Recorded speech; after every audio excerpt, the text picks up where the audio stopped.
Welcome, everybody, to this strength session. We were running just a few minutes late, technical difficulties. It is Friday after all, so of course, there's some challenges. We wanted to do this session on strengths to just talk about some of the benefits and challenges and elements around the power of really knowing your strengths and the power of using your strengths. I have been using Gallup's StrengthsFinder assessment for probably almost 10 years. When I first started, I remember I would say there's 5 million people who've taken the strengths assessment. I checked the website this morning. There's over 29.5 million people now that have taken the assessment. So it's really blown up. Back when I first took it, you had to get your code from a book. So you had to buy the book and get the code. One of my favorite stories they tell is that their decision to go to virtual codes happened because of Facebook. And Facebook was getting the codes and tearing the codes out of the books and then throwing the books away.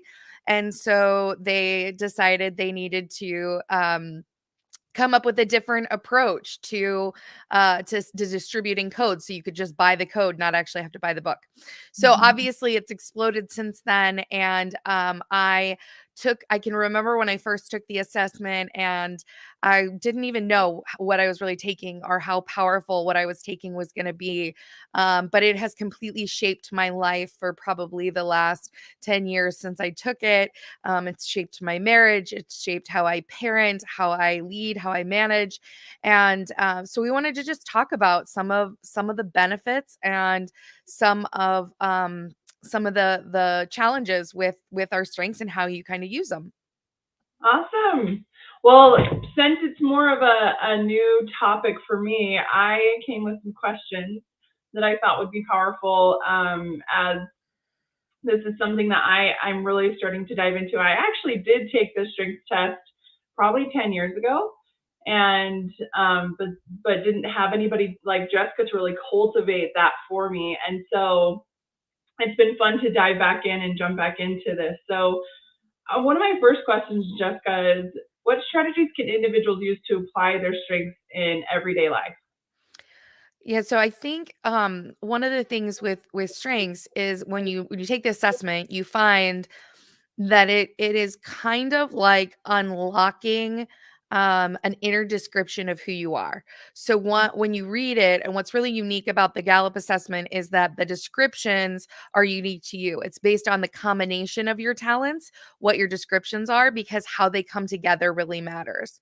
And so when you know what your talent is, when you know what your strength is, and you read that report, it kind of unlocks what you already knew about yourself. And then it allows you to identify, okay, now how do I leverage this in a way that is most effective? Now, Gallup has a couple of different reports. And so if you're a leader, a manager, they have a manager report, a leader report, and just an everyday person report. And they also have a student report. So if you're in college, they have a report specifically for younger folks. And so, one of the best ways I find is that strengths are not the end game, they're a path to an outcome or result. So, you have to start with, what are you trying to accomplish? So, what's an objective or something you're trying to do or perform? So, say maybe you want to get more effective at managing your time. So, then you'd like look at your strengths and you'd say, okay, which of my strengths can help me get more effective at how I'm managing my time and how I'm managing getting activities or tasks done. And then you can look at, okay, which of those now, how do I apply that? How can I take that? So if, for example, Dana, you have achiever in your top five. If you are an achiever, you might want to create lists, because achievers really like to check things off lists. And so being able to create that habit or that tactic for being more productive is going to really highly impact how much you're able to get accomplished. I'm a communicator. I'm a high communication person. So my talking through what is getting accomplished and what I need to do is highly effective, as well as writing it all out. So writing out like the vision, where I'm going, what I'm trying to get done, that helps me to be much more productive by being able to really see the picture and paint a picture using my words, using my vocabulary. So Mhm. every person's different, and there are 34 different talents. So there's a lot of different methods for applying them. Okay. Wow, that is so cool. So understanding yourself and understanding your strengths, um, that that makes a lot of sense in cultivating. How would you say understanding your strengths and others can help you in building teams, be effective team builder? But also I want to like tie in some home stuff too. Like how does it help you in the home environment? Because there's always tasks that we're trying to get done in our home. And so how could that be beneficial in those two areas when it comes to teams? Okay, so I'll address them kind of both separately. So first, let's take teams. So one of my favorite stories when it comes to strengths, and she's given me permission to share this, is my employee Jamie. And so Jamie and I would keep butting heads early on. We worked together for probably 8, 9 years. Early in our relationship, we kept butting heads, and she would get so frustrated with me because what she would do is she'd create something, a presentation, a document, something. We're in talent management, HR. And then I would change it. I would edit it, make changes to it. And so she kept thinking I was saying it was wrong or it wasn't good enough or it needed to be better. So one of my top strengths is maximizer, which means I like to take things that are good and make them great. I want to make them even better. So as a maximizer, there is nothing that you give me that I don't want to change. There's nothing I've created that when I look at it again, I don't want to change because I'm always looking for how can I make it better? How can I improve it? So once she discovered and once we learned, okay, I'm a maximizer. So when I am making changes to what she had created, I'm saying it's good. It's good because I'm not starting over. I'm building on it. And so actually what she did was really helpful and really effective because it's better for me to start from something that has been started than to start from scratch. And so we became so much more effective once we understood that, and once she understood that, she no longer was frustrated with me. She now realized I really valued that she got it started, that she created something and that I could then add on to and push further and make an even bigger difference on. And so that completely changed the dynamic of how we work together and how we could build on those talents. I have another team member who's still with me today, Meldina, and she is a fantastic executor. She is so good at taking my ideas or my vision and like making it happen, like making it get completed. And we became this like rock star pair when it came to creating presentations because I knew what I had the idea, right? Like I want it to look like this or I want to create this message.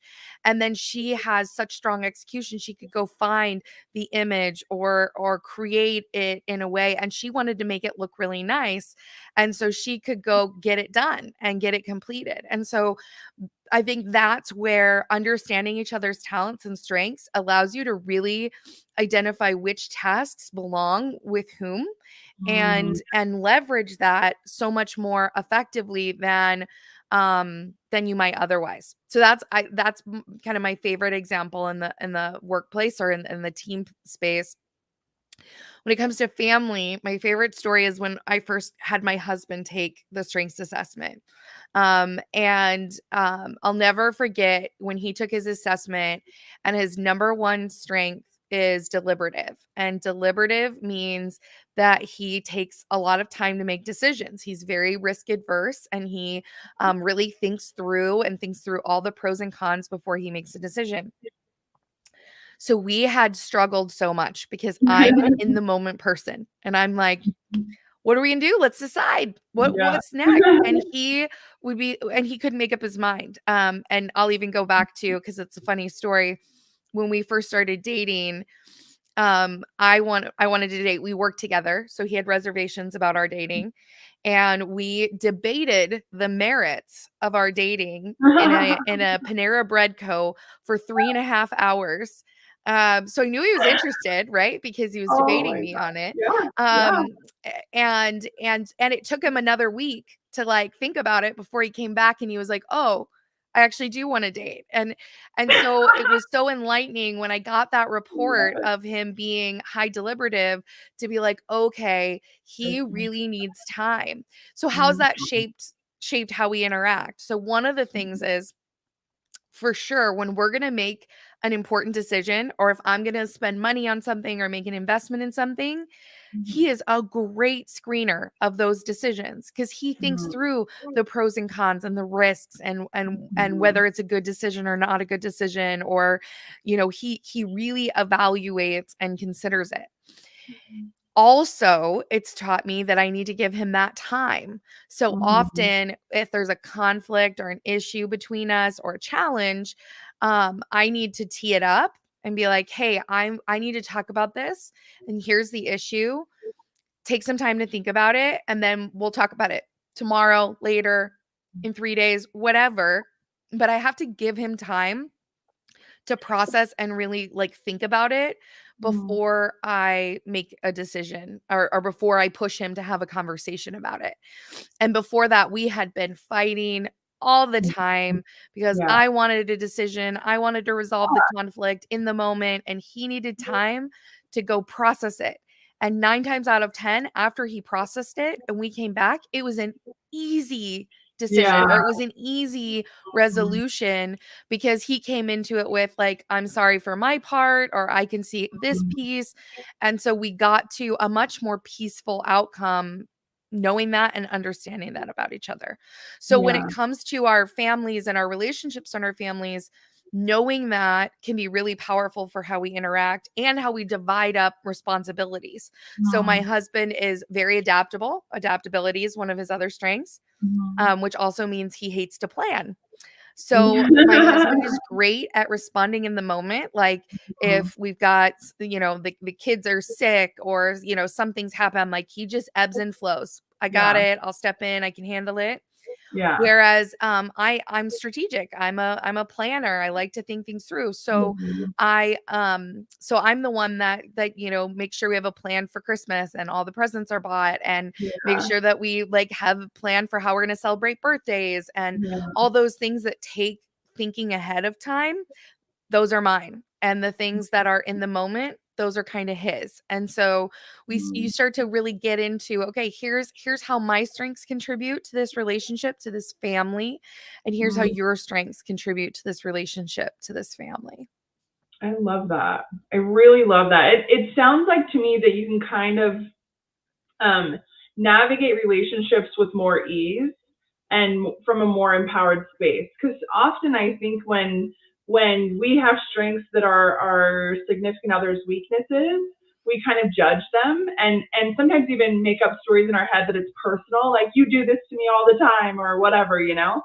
And so if we know these things, we understand these things, these strengths, the strength-based approach, it sounds to me like you can navigate through those things without taking it as personal and just being like, oh yeah, this is part of this person. Because I actually do believe, and I actually would love to know your thought. I really do believe that we can perceive something as a weakness, but it actually can be a strength in certain circumstances. It can be really valuable. Yes. And so, tell me a little bit about your thoughts on that of things we perceive maybe to be weaknesses in others, how we can maybe reframe that through the strengths-based approach to see that as a strength and then cultivate that in another individual and use it in our life, in our teams, how that would work. So most of the time, I like to say that our weaknesses are often our strengths misapplied. So most of the time, what we would categorize as our weaknesses are actually our strengths, but we aren't applying them the way that we should. They're either over applied or under applied. So we're either overusing them or underusing them. So, for example, I talked about my maximizer and liking to make things great. when that becomes over applied is when I like have to make it perfect, when every line has Mm. to be straight, when I have to revise things 14 times, it's Yeah. good enough and I need to just Yeah. stop and let it go, right? So that's like Mhm. an example of my maximizer. Okay. Communication, you and I both have high Yeah. communication, and so the obvious one there is I can tend to want to talk over people, and I'm already ready to move on to the next topic or to jump into something, and it's harder for me to stay quiet or to wait. Mhm. So that's when I'm in my weakness of my communication is when I'm talking and never listening. And Mhm. so what you do then is you learn how to manage around those weaknesses.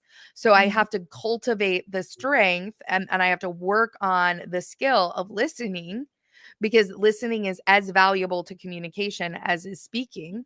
Mhm. And so you cultivate that so that when you speak with more intention, because you have really listened to the other person and what they've communicated to you. Mhm.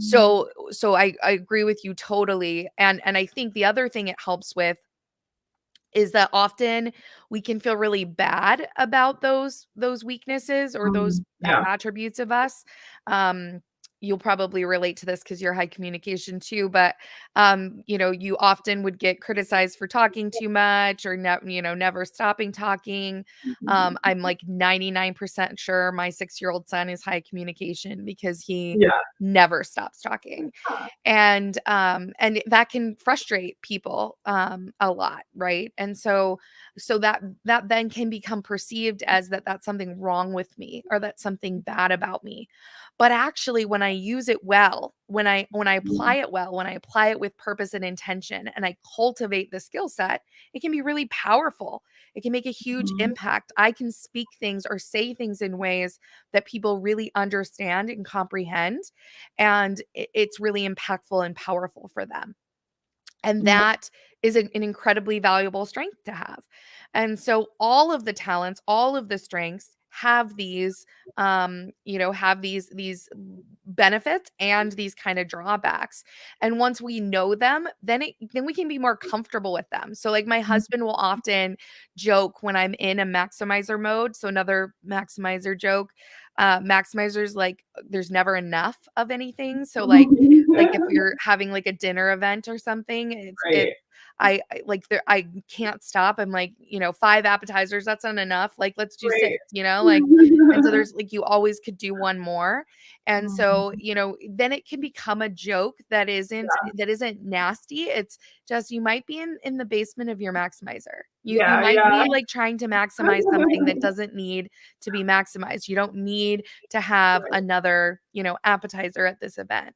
And Right. so it makes it easier to talk about challenges. And I would often, so Mhm. another example with employees, I've always had achievers, and achievers like to get a lot done. But the basement of an achiever is they just keep getting things done, but they're not focused on the right things. So they'll Yeah. focus on just getting like tasks or things that make them feel good accomplished, Mhm. but they're not actually doing it in a way that is creating the results or is Yeah. focused on the most important things. And Yeah. so often I would go to my employees and I would be like, "Okay, I think we might be in the basement of our achiever." Yeah. And then the response is easy, right? It's not like you're being really criticized. It's more No. like, "Oh yeah, I could be. You're right. Like that's Yeah. what's going on here." And so now I Yeah. can respond to that situation, and it doesn't become a critical negative reaction to that feedback. It's Mhm. more embraced. It's Yeah. easier to receive and Yeah. to address when you have that language or that context for getting that input. Yeah, it was like yesterday. Yesterday we had a kind of a similar conversation with what I've been working on. I've had these big projects that I've been going through all of our stuff and working on, and my achiever wants to check it off the list so I can just dive in and keep pushing and pushing and pushing because I want to check it off the list so bad, but then these other things get neglected. And so and I was even noticing throughout my week that it was starting to kind of bug me. Like I wanted it off the list, but I also wasn't enjoying the task after a certain point, like the pushing was too much. And so yesterday, just that conversation with you was so incredible to be like, oh yeah, enlightening.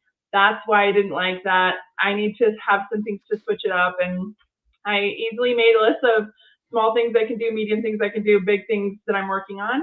So I can switch it up throughout the day. I feel better because I'm checking more off my list as an achiever, but I'm also working towards the big ones that I really do care about and really want to see accomplished too. So it was a really cool conversation yesterday to see this in action. And Jessica really is brilliant at this. And it diffuses any sort of like defensiveness or stuff. I mean, I still sometimes have stuff come up, but it's the coolest part about working in a company like this is it's a safe environment where we can talk and navigate those things. And I can just be out with it and just say, you know what, yeah, that makes sense and this makes sense. And I totally see that. And it's really cool. I really enjoyed having this be cultivated more for me and recognizing these different things about me. Well, and I think it's that you're not being told you're wrong. It's Right. not wrong. It's Yeah. just part of who you are. Yeah. And so how do we find the right strategies to make you successful at achieving that outcome, that result, Mhm. using who you actually are? And so Yeah. often when it comes to performance, we're trying to mold people, and a lot of workplaces do this, right? I'm trying to mold people into what I think is needed in Mhm. order to accomplish the outcome or the result. Mhm. And when people are not that, when that's not their natural way of thinking, feeling, and behaving, which is a talent, it's our natural way of thinking, feeling, and behaving. When we're not in that natural state, we're never going to be as productive.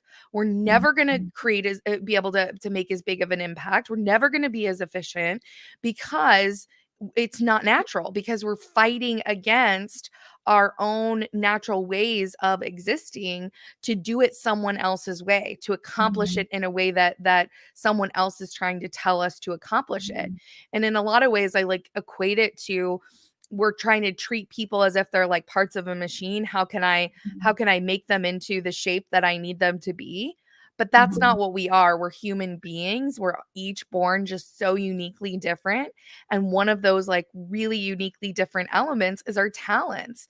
And when we become self-aware of our talents, when we become aware and we can really start to think about it and have a language for how to apply it, like you and I did in our conversation yesterday, as we talked about Mhm. how to accomplish more Mhm. by managing energy levels and managing the types of tasks we're doing and recognizing your talents and how those come into play. That's going to actually increase your output substantially. And so Mhm. part of the conversation was, I'm going to challenge you because I think you Mhm. can do more than what Yeah. you're doing. And that part's the rub. That's scary, right? Like, I'm going to Yeah. push you harder to do more, and Right. employees would naturally react to that, right? Like, Right. but then when we go next to, okay, what are the strategies for how we're going to push you to do more? And oh, by the Mhm. way, they're aligned with how you naturally think, feel, and behave. Now you're Mhm. going, oh yeah, that's going to be much better. Like, that's going to Yeah. be a much, that feels so Yeah. good. And so what happens is, what would normally be a pretty negative interaction between a manager and employee becomes a positive, growth focused, performance impact focused outcome. Mhm. And so the more that individuals can like learn about those strengths and talents, the better they're going to be able to achieve what you want them to achieve, what we all want to be doing. Cuz like 98% of people I find want to be successful. They want to be making a powerful impact. They want to be doing a good job. They're not showing up to not perform well. Like, it feels Mhm. better to perform good or better or great. Mhm. And so if you can help people to do that, then they feel rewarded, they feel more satisfied, and everybody goes home much happier than if you're trying to get them to do things that aren't natural. Yeah. I love that. I love it. Um, One of my other questions that I think would be really helpful to address is, how does knowing your strengths and understanding those things about you help you through obstacles that come up in life, really stressful times? Um, how does it help you have more confidence in addressing when things just come up? Because life happens to all of us. Life is going to happen. Crazy things are going to take place. we're going to have big life events and impactful things, or things aren't always going to go our way at work, things like that. So how is knowing and understanding your strengths help you in those moments when things get stressful? So I think it depends. I think one, if it's like a crisis situation, you're probably not going to be thinking about your strengths. You're just going to fall into your natural patterns, and they may help you or may not. It just depends. But if you're in a situation where you're talking about stress and you're talking about how am I going to manage through this and how do I think about this, especially when you have time to do so, right? Like it's not like you know, an imminent Yeah, threat yeah. or In the something. moment, yeah. When you're in that kind of environment, is then how do I look at my strengths, look at my talents to use them to help me navigate the situation. So what do I need first of all? What do I need in the situation to navigate it more effectively? And then what can I contribute to help um myself or others navigate through it to move through it in an effective way.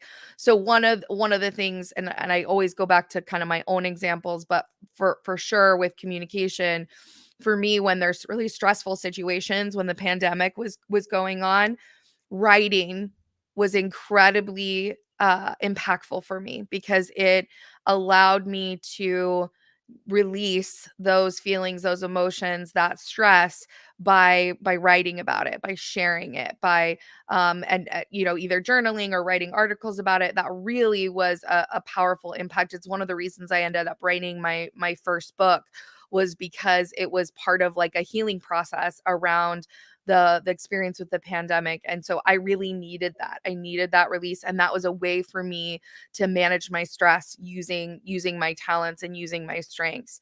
And so everybody's different, and everybody's, talents and strengths are different. And so that's where the power of a strengths coach can really help you, Mhm. or our performance partner can help you, because they can help you with those strategies. With, okay, I'm in this situation, how can I leverage my strengths effectively to navigate this challenge, and to apply my strengths in this particular situation, or when I'm going through this type of challenge.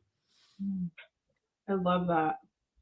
It's almost like a tool belt that you can refer to and go to in moments when we really need it. When I think when you don't have that, when you're not engaged in that understanding and self-awareness of your strengths, I think those moments when stress hits or obstacles come, it can be really stressful.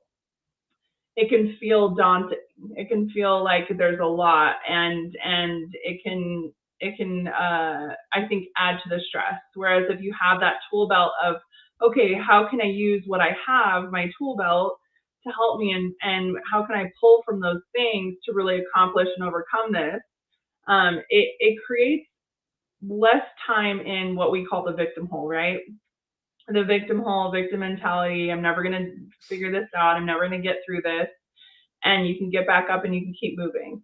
Yes. So I think that's incredibly powerful. And can you imagine walking through life knowing that you will save so much time and energy, and in your lifetime you'll accomplish so much more in your career, at home, with family, loved ones, all of that, when you have this understanding of yourself.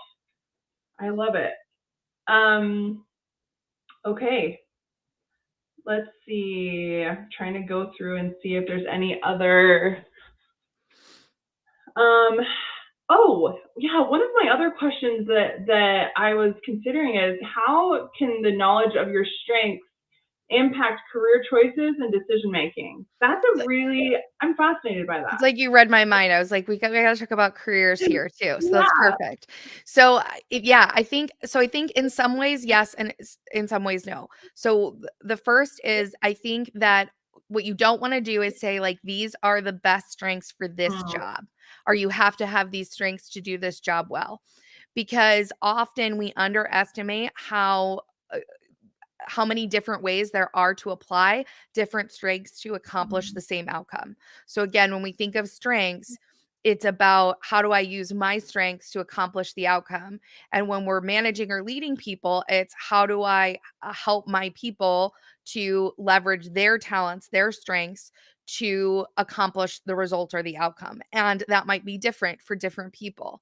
And that's actually one of the biggest mistakes I see managers make a lot, is trying to get their people to do things the way that they do them. And I made that mistake early in my career. I would try to get my employees to do things the way that I did it successfully. Like, here's how to do it. I'm successful doing it this way, so you should too. Yeah. And I couldn't understand when it didn't work. Like, what? Yeah. Like, this works for me. Why is it not working for you? What's wrong with you? But the truth is, Exactly. like, it doesn't work for them because they're not me, right?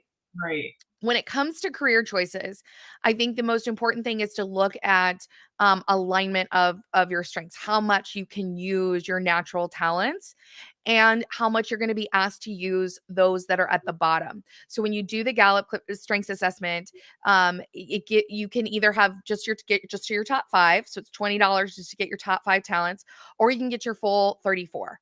And you want to think about it as like it's like a percent ranking. So it's not like you don't have any of your 34th talent. It's just like that's the least, Mhm. that you have. Like Right. it's so compared to the most. So really we use our top 10 pretty much every day consistently. Like Mhm. those are the most common ones we use. When you go all the way to the bottom and you go all the way to the very bottom, often the mistake people make when they get their full 34 is, now how do I improve these? Well, that's not the point. Like, it doesn't benefit you to improve them because it's always a ranking, right? Like, it's always, Mhm. which is stronger.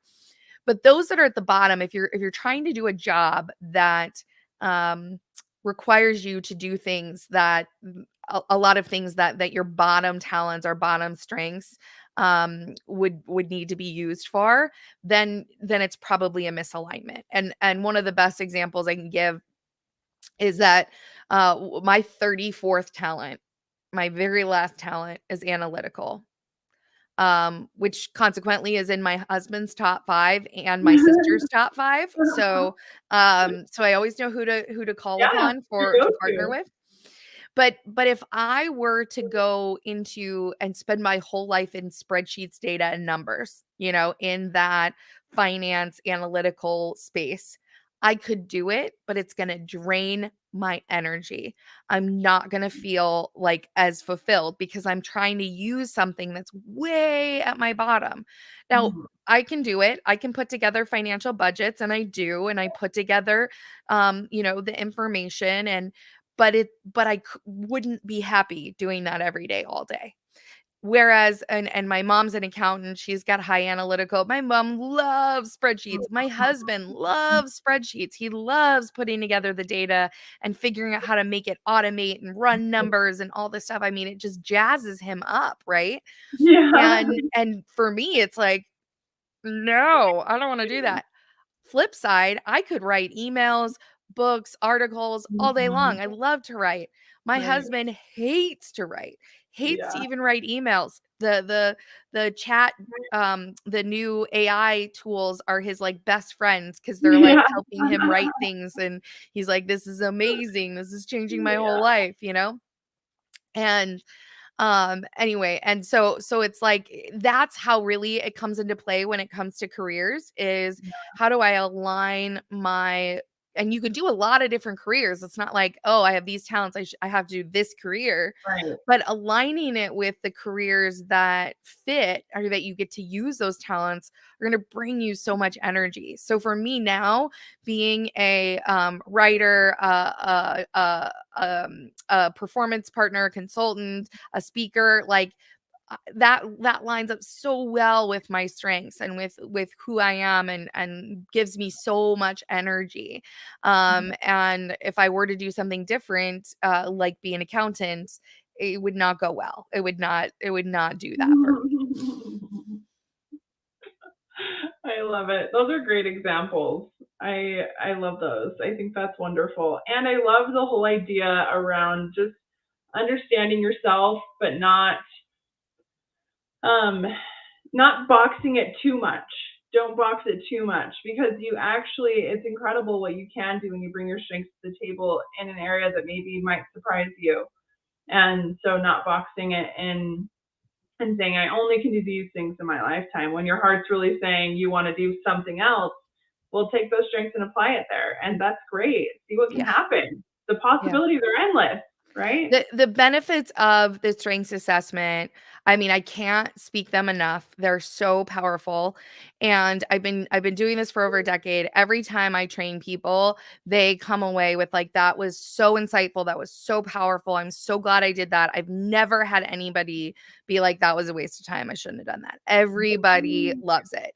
And Mm. so what we wanted to offer as part of this conversation is that every month we're going to be doing a free intro to strengths workshop. So those workshops normally are run about $250 per person to participate in one of those. But again, I'm just so passionate about getting people to use their strengths that we've decided to do that once a month for free. All you have to do is go take the assessment. So that's via Gallup. And we do have discount codes. So if you sign up via our website link, which is in the description of this webinar, um if you sign up, via those that link, you can you'll get that discount code, and all you have to do is go take that assessment on Gallup, send us your results, and because we actually will tailor the workshop. It's truly a workshop, so it'll be over video. You're going to get to interact, you're going to get to dive into your strengths and ask your questions, and it'll be a relatively small group. We try to keep them around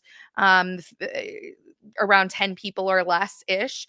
And so we'll cut it off at that, and then we'll have another group in April. So that session is actually next Tuesday. We have a few spots left in it. So if you are interested in exploring your strengths, this is a perfect way. Like there's no risk. I promise you'll get the benefits. Just go take the assessment, and then and sign up on our website. You get the discount code, take the assessment, join us next Tuesday, and you'll get the chance to dive into your strengths. And I can promise you it'll be an almost immediate boost to your performance, to your development, and to your life and relationships in general. Yeah. So there really isn't a downside. So I'll include that. I'll add it to the comments in all the different platforms, the link to sign up. But we hope you enjoyed kind of this brief discussion, just talking about the benefits of strengths and how to use them and how to apply them. And would love for you to join us next week. It'll be Dana's first intro to strengths. She'll be actually participating in that. So she gets to unpack her strengths for the first time in that setting. And we'll have a bunch of other really amazing people. So hope you get to join us and participate. And if you can't this month, if that time doesn't work for you, still sign up, because we'll let you know when the date is in April or May, in the coming months, so that you can participate in the next one. So thank you for everybody who either watched this live or is watching this later recorded. We're so grateful. And as I end pretty much everything that I do, just remember to always keep evolving, always keep growing, always keep looking at how you can improve and live your absolute best and most exceptional life. We hope you have a fantastic day and a great weekend. Happy Friday, everybody. And we will be back again next week. Bye.